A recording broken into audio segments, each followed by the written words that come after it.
Hello everybody and welcome to May's Team Brief. So we've had a good discussion this lunchtime and we've covered a number of areas. Firstly, I gave a brief update on the situation generally across the hospital, particularly in relation to important events such as yesterday's staff awards, our performance and work that we're doing across the hospital around strategy refresh. Then we talked a little bit about the sustainability planning, the STP that you've heard us talk about with Surrey Heartlands and how that's progressing. Key point from that is that the final submission of the high level plan, which is really just the start, will be submitted on the 30th of June. I then went on to talk a little bit about how I feel, having discussed it with others, that we need to refresh our internal strategy, and I'm really keen that every single one of you is involved in that process. So the colleagues in the room suggested that was a good idea, so we will come back to you with some more ideas about how you'll be involved, but I suspect this work will take place in the form of a big conversation, if you like, through the autumn. And then finally, but very importantly, colleagues from the communications team had a conversation about exploring some of the feedback that you had given during a recent communications audit, but specifically how we use this team briefing session, what would be useful, could it be adjusted to be more accessible, how do we make sure people get the messages, how do colleagues engage and or attend. So that generated a really good conversation, and we'll take that feedback and come back with some more suggestions of how we take that forward. I'm Becky Fairbairn, the Communications Manager at the Trust, and today at Team Briefing I spoke about the internal communications audit that we did back in February and the results. We had a great response to our audit, with staff telling us that we communicate just the right amount of information, but less well informed about the NHS in general and our partner organisations.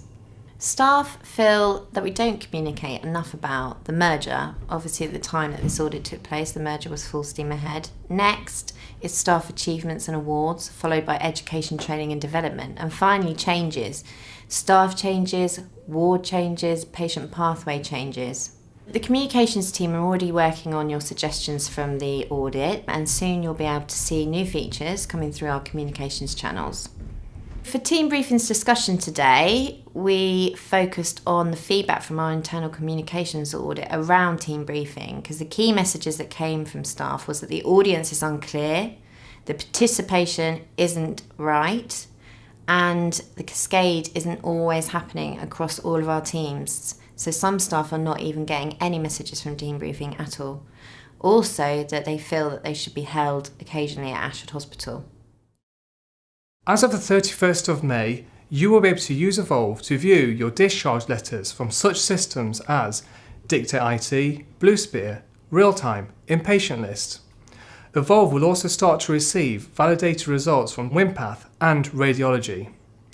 Evolve is here. We are now becoming and going electronic.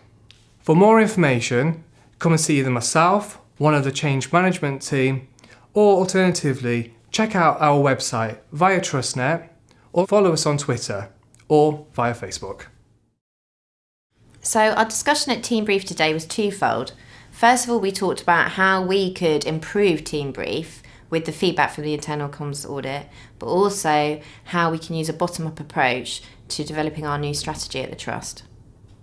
The discussion we had today was really good, with lots of great ideas that we're going to take away and digest, and we'll feed back to you at the next team briefing session.